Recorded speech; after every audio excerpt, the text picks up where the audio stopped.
Om Namo Bhagavate Vasudevaya.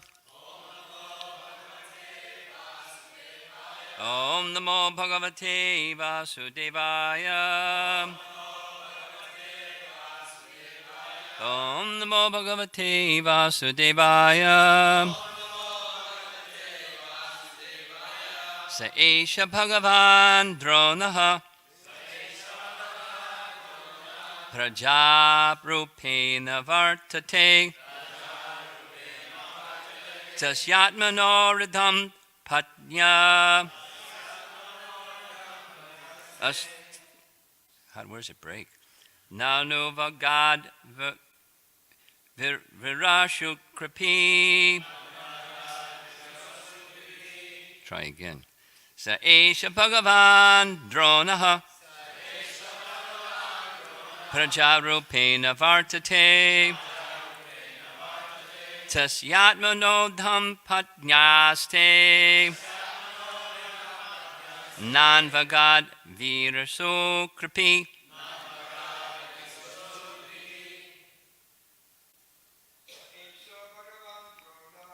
Esha Bhagavan Dronaha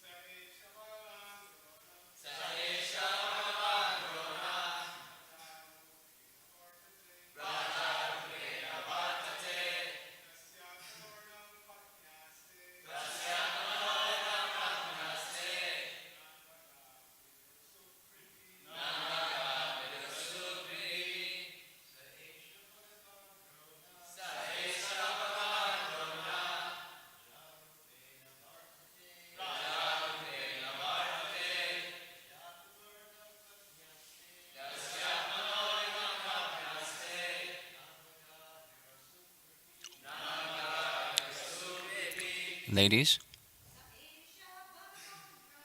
Sa Esha Bhagavan Dronaha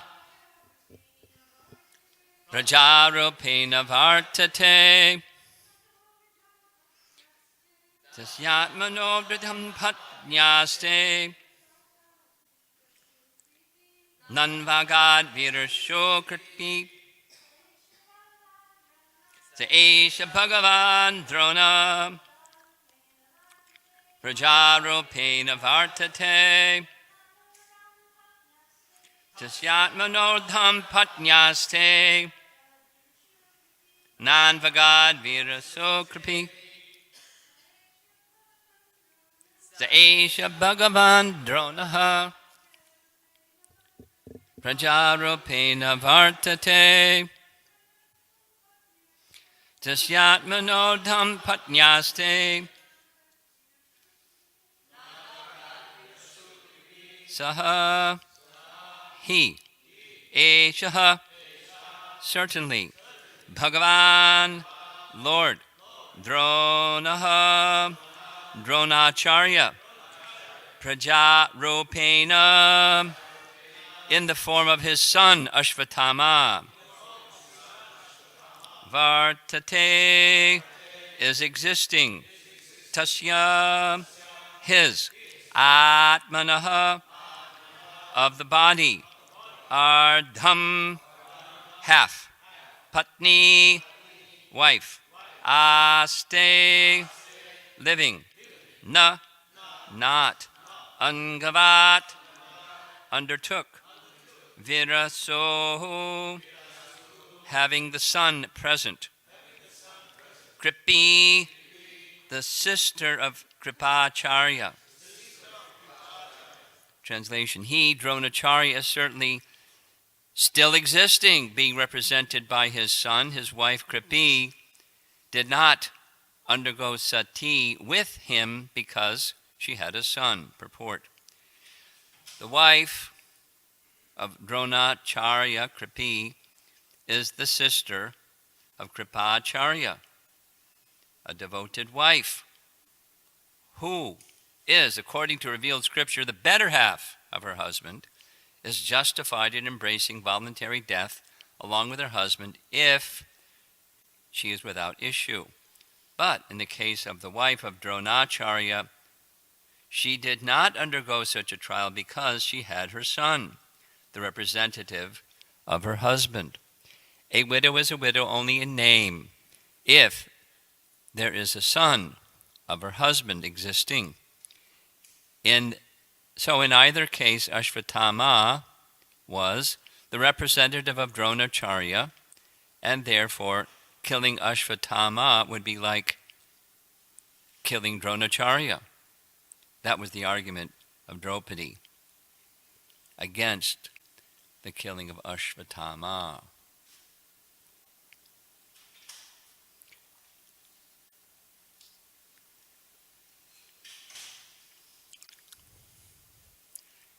Lots of nice lessons in this section. Going back, one of my appreciations about this section in a general sense is at the beginning of chapter 7, there's those several verses that describe the realization of Vyasa, and that's the essence of the Bhagavatam, because the instruction of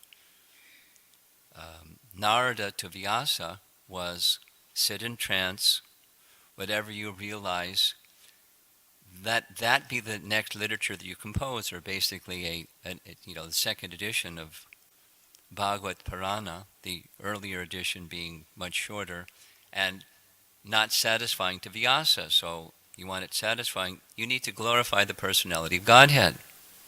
And so in Jiva Goswami's Sandarbhas, those several verses, Vyasa's realization,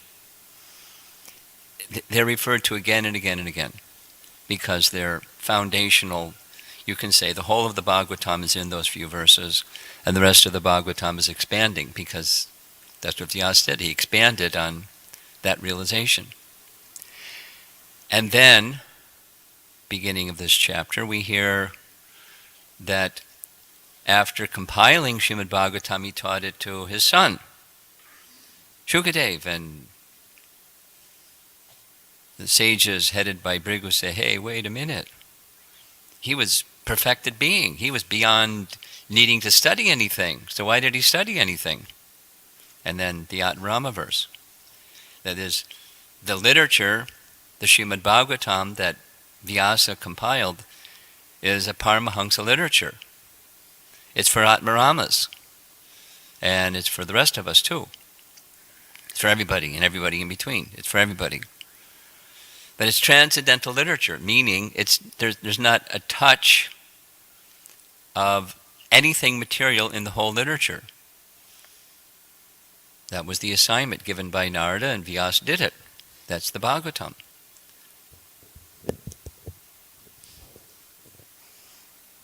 Archita's giving me some hand signals to speak into the microphone better. Thank you, Coach. So, after hearing that, Shaunaka said, wow, Krishna Katha, give some Krishna Katha, Krishna Katha. And so the first thing he speaks about is the Pandavas and Ashvatthama and this whole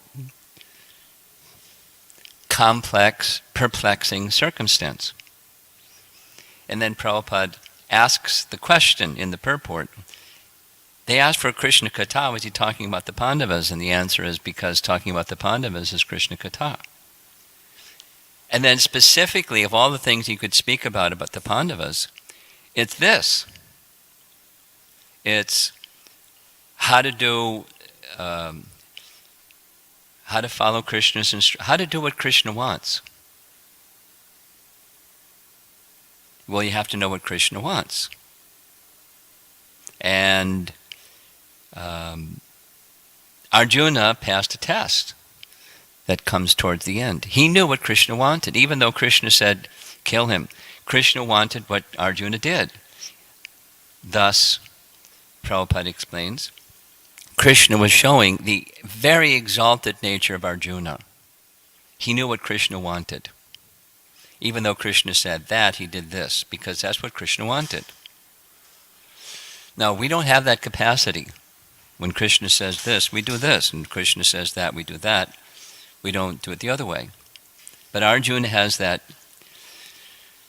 very, very special capacity. He killed and not killed at the same time. Very tricky. He punished him in a suitable manner without taking his life.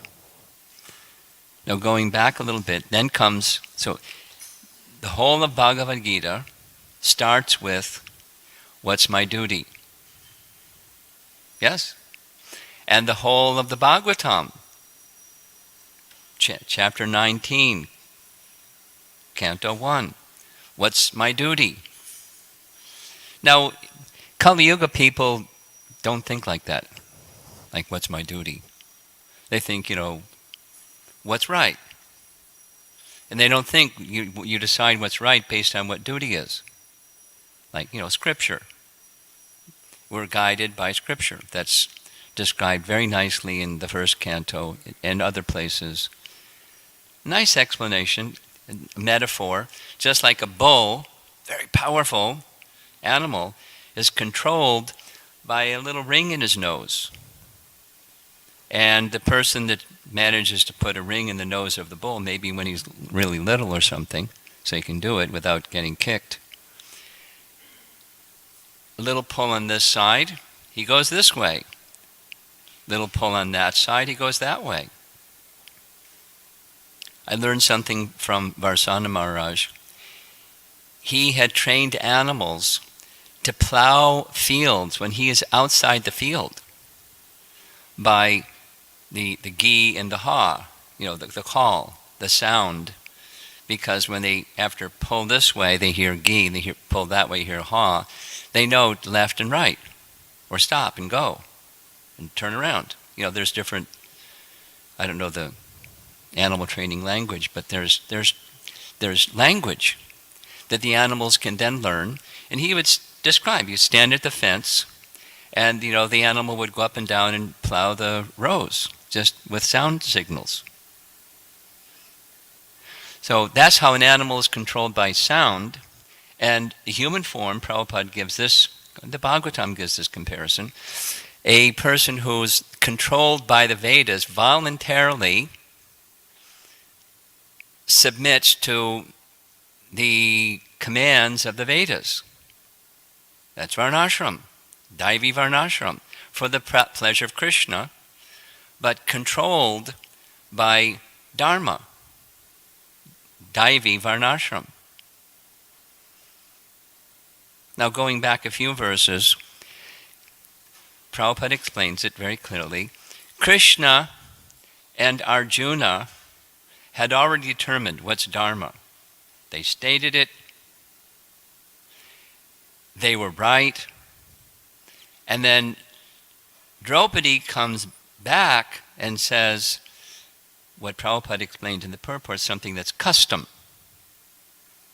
Now this it's a technical explanation of what Prabhupada is doing, simplifying something that Jiva Goswami describes in Bhakti Sandarbha, is there are different kinds of faith. Quickly. There's faith grounded in Scripture, Shastriya, and there's faith grounded in custom, Laukika. Laukika means worldly, and Shastra is otherworldly. Although it may be regulating activities of this world, the source is otherworldly. For example, when Krishna sees the Indra Yagya that's been arranged by Nanda and the Brahmanas and the elders, what does he ask his father? Is this Shastra or is it Laukika? Is this enjoined in the scriptures or is it family tradition? And if it's enjoined in the scriptures, what's the purpose? Because you may do something that's enjoined in the scriptures, But if you don't know the purpose behind it, you don't get the full benefit. Same as what Rupa Goswami says in Nectar of Instruction. So it doesn't mean that custom is a zero, but it means scripture is a 10. Now, Draupadi is showing the finer sentiments of a devotee. We're hearing that in this little section. And the part of the custom is Ashvatthama is a Brahmana, but Krishna already dismissed that. He's a Brahmana by birth, but not by qualification. He's a Brahmabandhu. He's deserving punishment. And don't think that there's sin, Arjuna, to be incurred if you kill him because he's not a Brahmana. So, take that one off the table, that dharmic principle. He's to be punished in a death penalty for what he's done. That's dharma. Now she's coming back with, at least the way the Prabhupada explained it is, laukika, or custom. And the custom isn't a zero. And so we're hearing, when I don't know if anybody has taken the trouble to go through Burijan Prabhu's methodology for studying Srimad Bhagavatam. But one of those things that he does is points out sometimes in Prabhupada's purports there's principle and sometimes there's a cultural explanation. And the cultural explanation, he teaches, take note of it.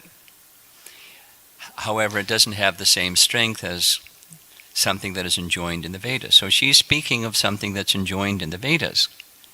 But the application of it doesn't apply to Ashvatthama because of his wrong. The sin of killing the sleeping sons of Draupadi is punishable. It must go punished. If not, he's going to have a bigger problem. So now, dharma, what is duty?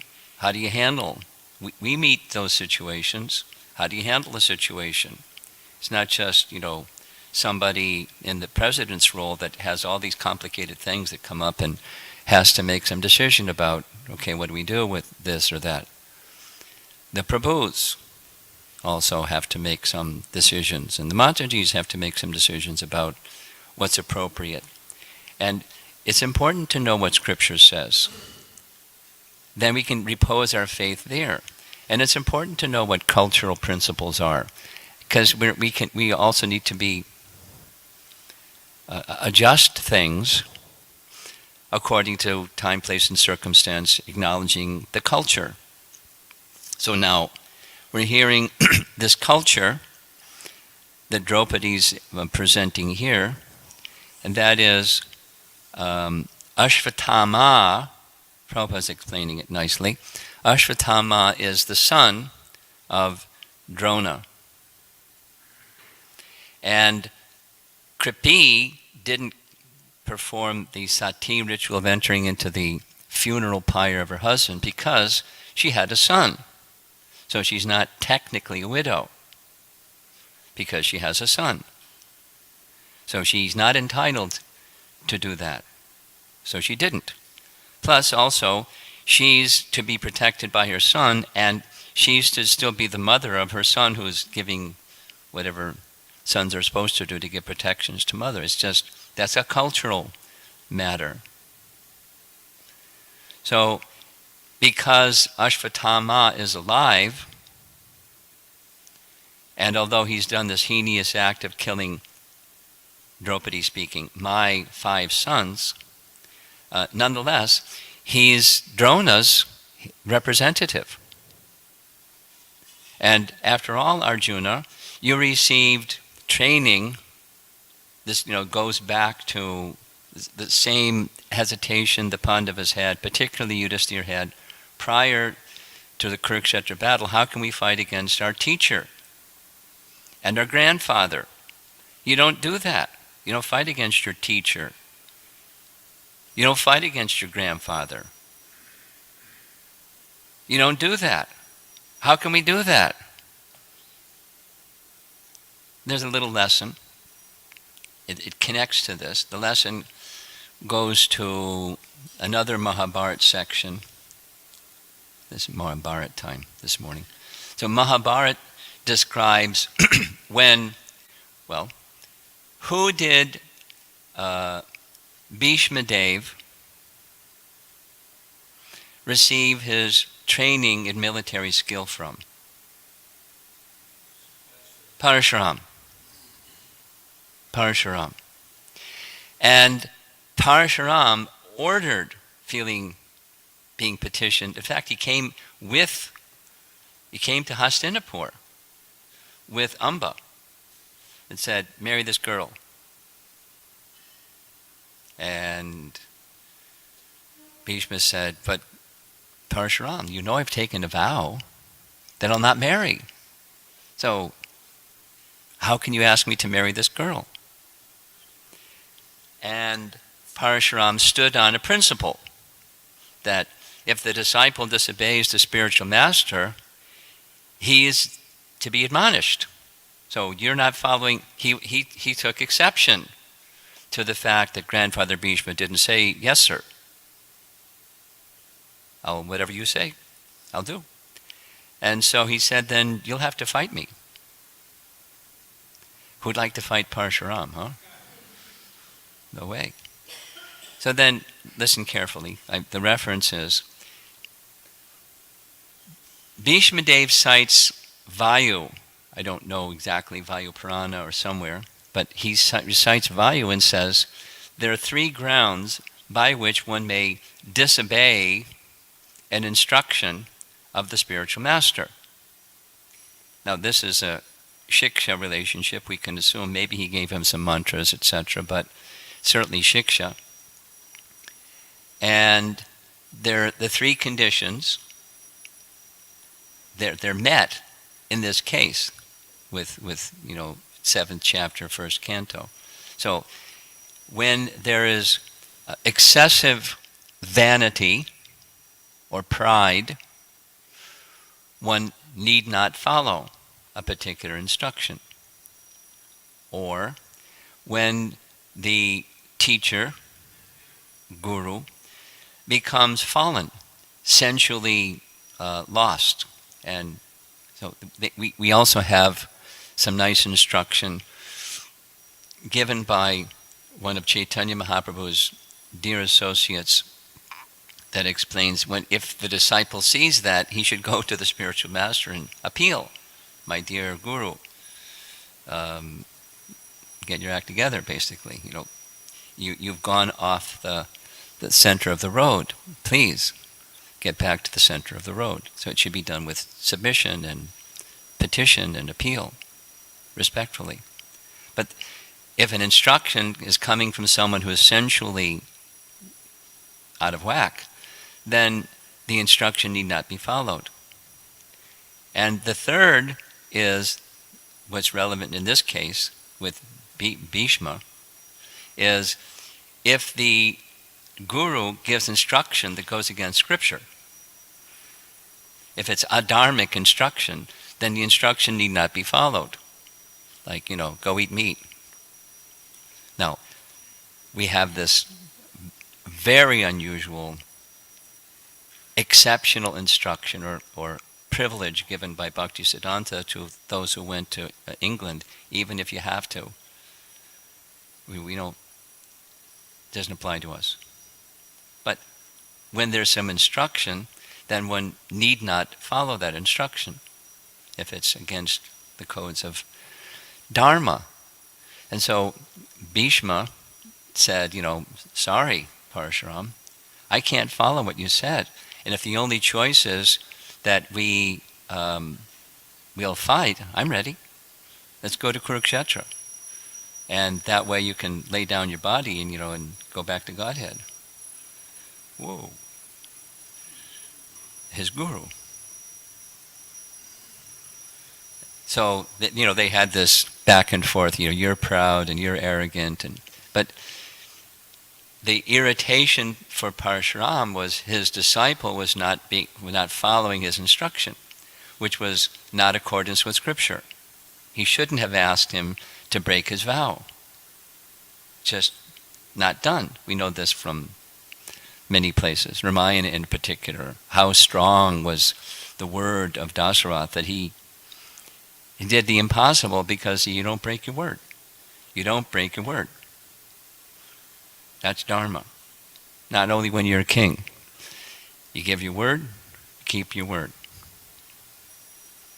It's one of the training that I received as a young brahmachari. Kind of conventional statement. A man is only as good as his word. Be careful what you give your word to do. And when you give your word, you keep it. And the exception is you go to the person that you gave the word to and say, I'm having difficulty completing, this task. I said I would have the assignment done by the end of the month, and I'm meeting some difficulty. Can I have an extension?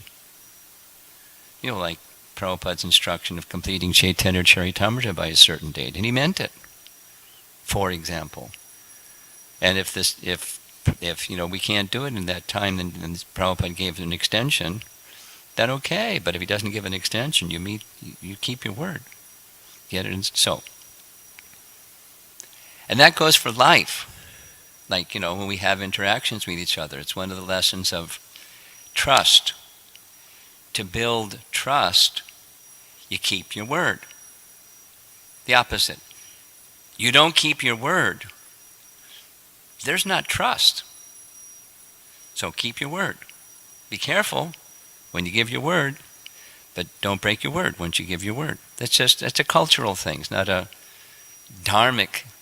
So here we go. Now Draupadi is giving these reasons. Now behind it there's some other reason coming up, and that is she doesn't want Kripi to have to undergo the suffering that she had to undergo. The loss of her 5 sons, but at least in her case, Draupadi, she has her husbands. But Kripi doesn't even have her husband. And if Ashwatthama is killed, it'll break her. I don't want her to have to go. So it's compassion. That's the soft-heartedness of a devotee. The compassion. So we have these forces that play in our lives sometimes, if we're compassionate. How do you do the right thing? At the same time, be compassionate. Not easy. I mean, that's the first, for me, this is the first Krishna Katha given in the whole Srimad Bhagavatam. That's dramatic and significant. It's to help us understand the importance of, ultimately, being qualified to understand what Krishna wants. What is his intention? Or for us, what is the intention of our founder Acharya? Because that tells us the intention of Krishna. And that's not easy. Say the vernacular. That ain't easy. What is the intention? Now some things are easy, and some things are not easy. But we need to meditate on the intention, because it tells us what the intention of Krishna is. Now we can get different groups of people together, and they'll say, this is the intention, that's the intention, the other thing's the intention. And we get groupism. You know what groupism is. And how you're going to discern. Well, one of the things that Prabhupada said very clearly is you cooperate together, even if there's differences of what the intention is. That's way up there. What does it look like to cooperate together? It's not, well, of course you cooperate together. You follow what I say. That's what cooperate together. And the other group says, those that want to preserve ISKCON to the stage where it's ISKCON 100 have to be very desirous of understanding the intention of our founder Acharya and putting that first. something that I learned about, probably Druta Karma knows a lot about, and that's this hermeneutics paper, which is aimed at hermeneutics. Is a fancy word. It means how to, the English dictionary definition is how to interpret a text. And it's used commonly with the Bible. How do you interpret? When this is said, Old Testament, New Testament, how do you interpret? How do you understand the meaning that was meant by this phrase? So the hermeneutics paper for ISKCON is just now coming. Revision number 5 is being worked on, and it's only 136 pages so far. But it's not like this is what this means and that's what that means. It's the methodology of interpretation, the rules that must be applied when you want to understand the intention of Srila Prabhupada, our founder, ISKCON founder Acharya. It's not for today, how to settle this issue, that issue. It's not doing that. It's methodology. And so one of these methodology points I pointed to, there's Dharma or Shastra that is stronger than custom or culture. And I'll just give one little example, I'm going to end. One little example is a story. There's different versions of this story, but the cat in the box story. So I'll tell the one I like, and it's particularly appropriate. There was a temple in South India, and the pujari was very careful. 4 times a day he made offerings, and when he placed the offering on the altar before the deity, he'd ring a bell, and that was a signal for the mouse to come and have his meal. So he was a Brahmana, he was smart, he knew what to do. He got a cat. The cat knew how to take care of the mouse.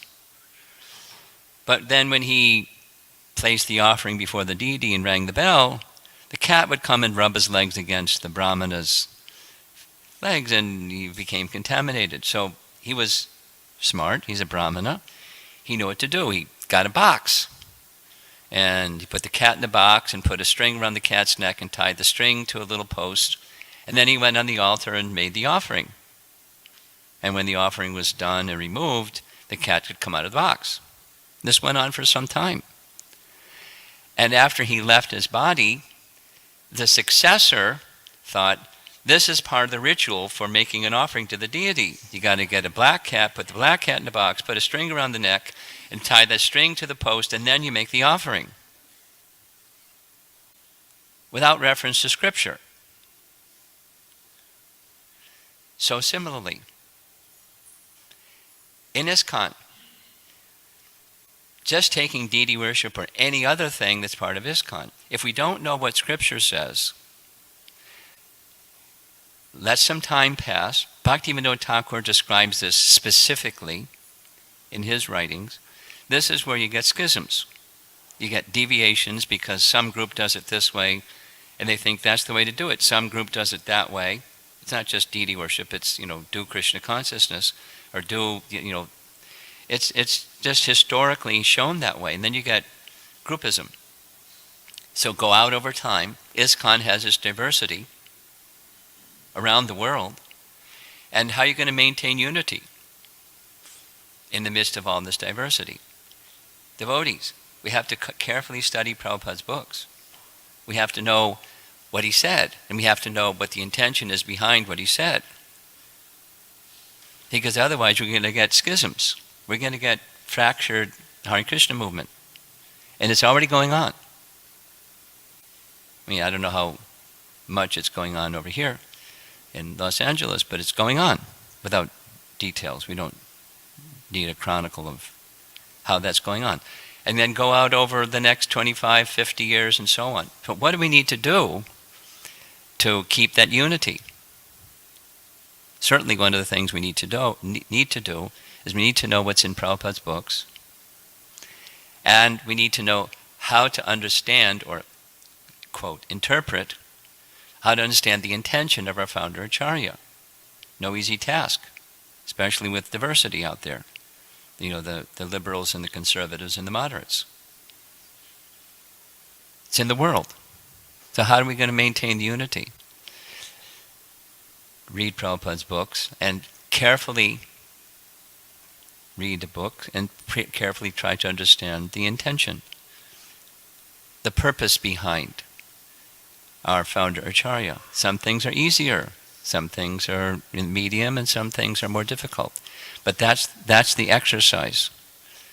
That's the duty of the Hare Krishna movement's members. And it's not just for the brahmanas to know and then we just follow. I mean, that's okay. But you have to have qualified brahmanas. And one of the things that help us to understand who's a qualified brahmana is to read Prabhupada's books.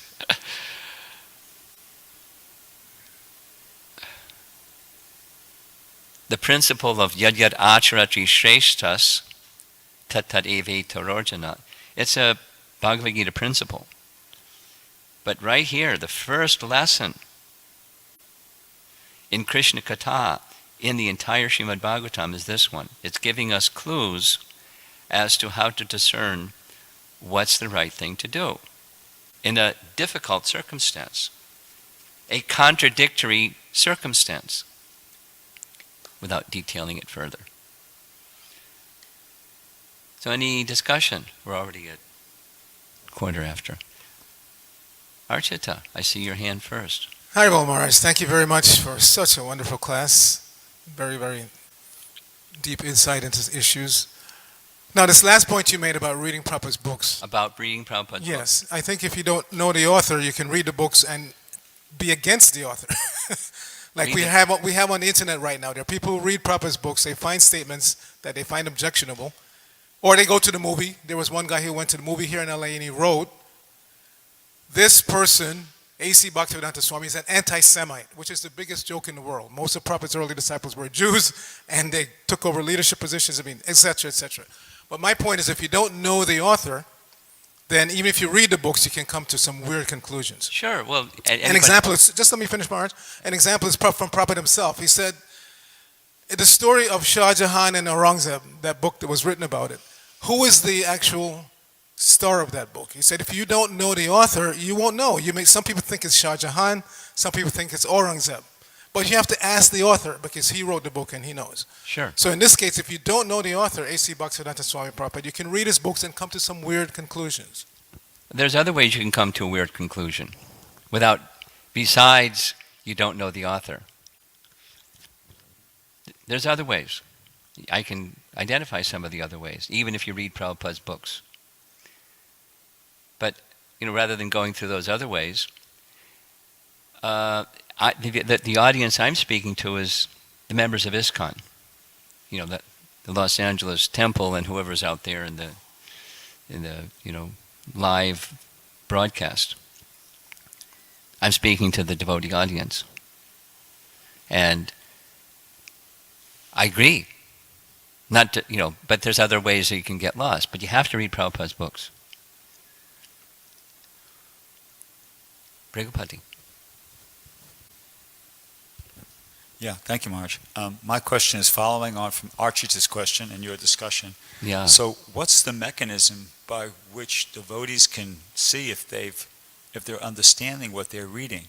In other words, we do a lot of hearing. We hear at the Bhagavatam class. Good. Here in New Dwarka when we go to breakfast, we hear. I remember just one incident. I was in Australia and a devotee who was in the movement at that point for 20-something years was asked to lead Mangalarti. And when he started leading, it was just like mumbo-jumbo. He'd never bothered to actually study the words in the book. He just was chanting what he thought he heard the other devotees saying. So, in other words, it seems like people don't necessarily learn. I mean, maybe in the Vedic times they learned by submissive oral reception.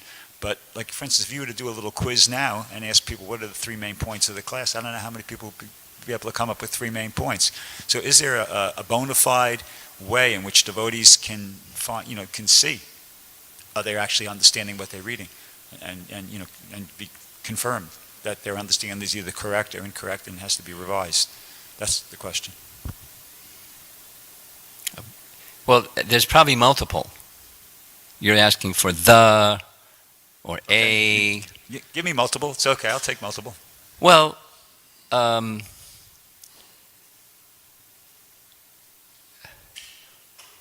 of the procedures that has, taken some time to evolve in the Hare Krishna movement is systematic training and education.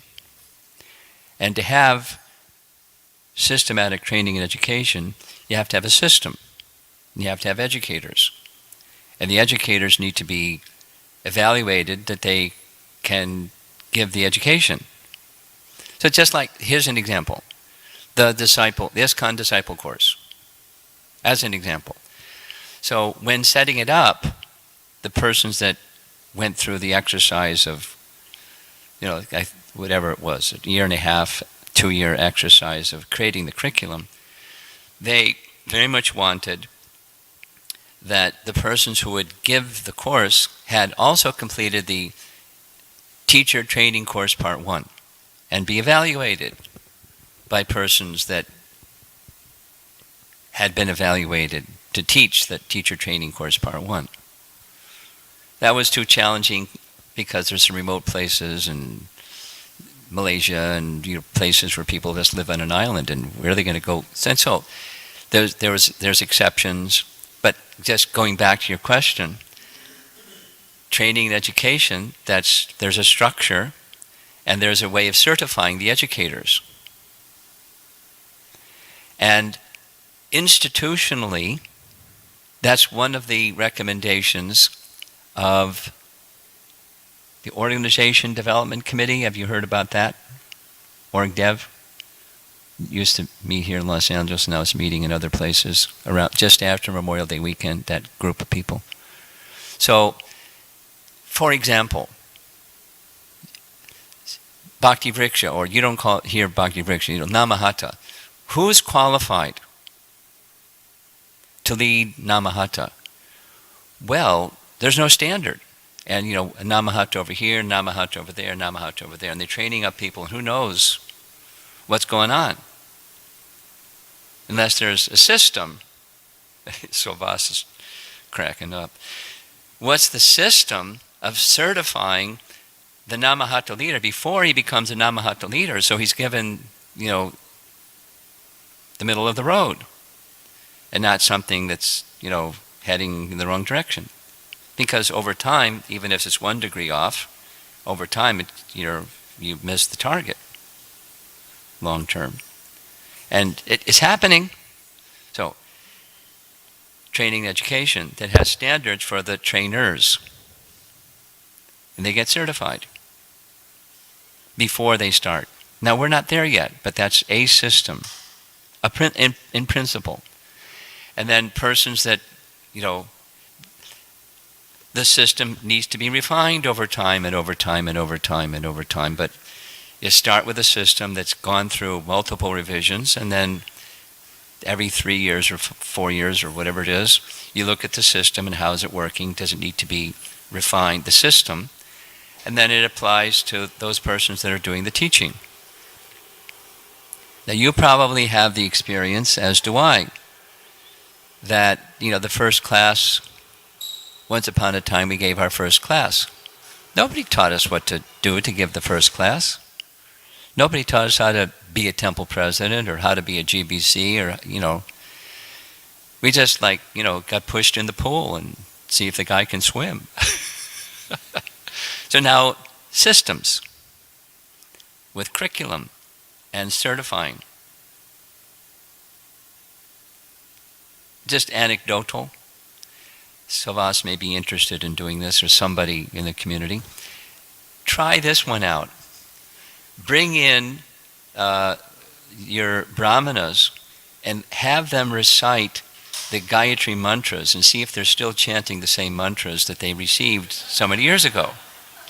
There was one temple that did that, and it was, you have to laugh or cry because the mantras had changed. Because, time and memory. And so systems of training and education, and that gets revised. And that's novel, but it's essential. Novel for the Hare Krishna movement, because we have been doing things in a different way, seat of the pants kind of way. Somebody ready to come forward, and we're happy to have somebody come forward and volunteer to do some service. And then you start giving training, education, your volunteer hands go down. Yeah. Voice of experience here. Thank you for a wonderful class, Maharaj. I think there's a terminology in the world that they use that, is sometimes things are pronounced in a wrong way. Yeah. But because they continually do that, then everybody picks up that wrong pronunciation. Yes. And then they think it's what it's supposed to be. Yes. So there's some word that identifies. I don't recall the word, but Jayaveda Maharaj told me this one time. It comes to the point where people start writing in the same way. So I think we have a problem in ISKCON about that. There's people that are pronouncing things differently, and then all of a sudden you see and hear so many devotees pronouncing that particular word, and it's not what it is. It means a whole different thing. Mm-hmm. And so sometimes you can be praying to Krishna and you can be pronouncing that word, and it's completely something different. Of course, Krishna knows the intention. Yeah. But the people who are hearing that sound, they don't know the intention. That's right. Just like we're reading fourth canto Bhagavatam about Daksha and Lord Shiva. Now Daksha is criticizing Lord Shiva and saying all kinds of words at him. But then Prabhupada in the purport describes how those words mean something, they can mean something really beautiful. Yes. In other words, so yes. This is a lot that goes on within our society. Yeah.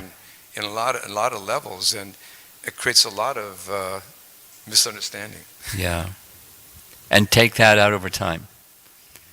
So we need, back to Brigapati's question, training and education where it's part of our life. Now, Vaisheshika Prabhu, being on the liberal side, he doesn't want to make it too stiff and rigid, because then it's uninviting if it's too stiff and rigid.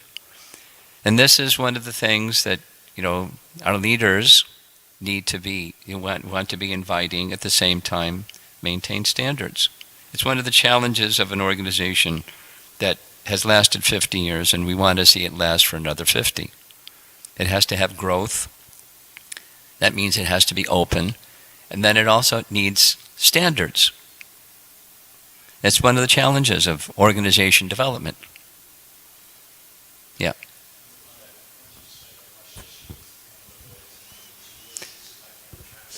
At one point, Prabhupada was, I would say, pushing for, Bhakti Shastri, Bhakti Vaibhav, Bhakti Vedanta. There's at least one letter that I'm familiar with, where Prabhupada, and I've read, on different... Yes. So he talked about it, and he wanted it. And then it seemed like, during Prabhupada's physical lifetime here, it seemed like he kind of maybe let it go. Was there, anything about that? No.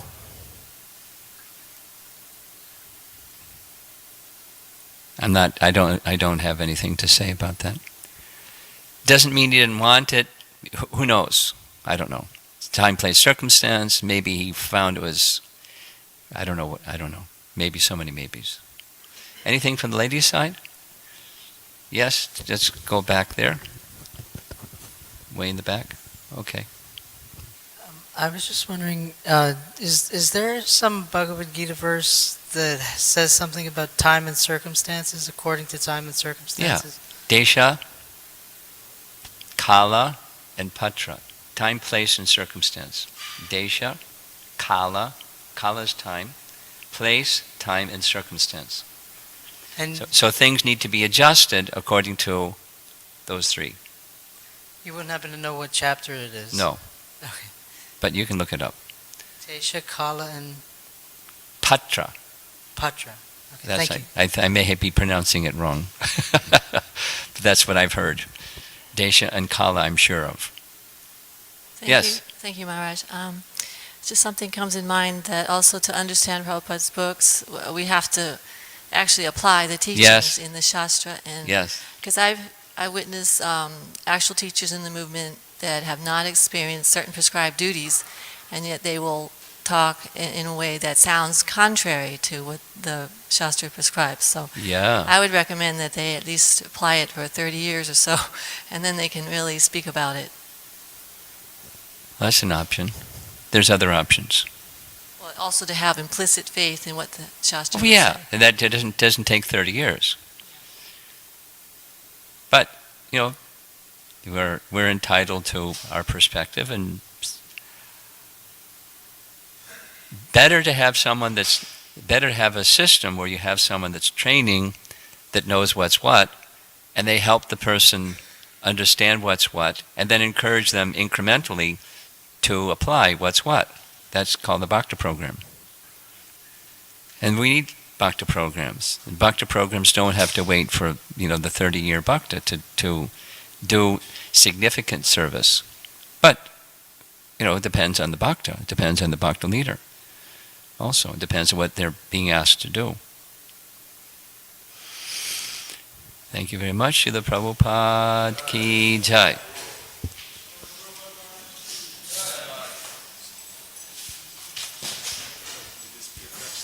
Huh. That Prabhupada's letting go.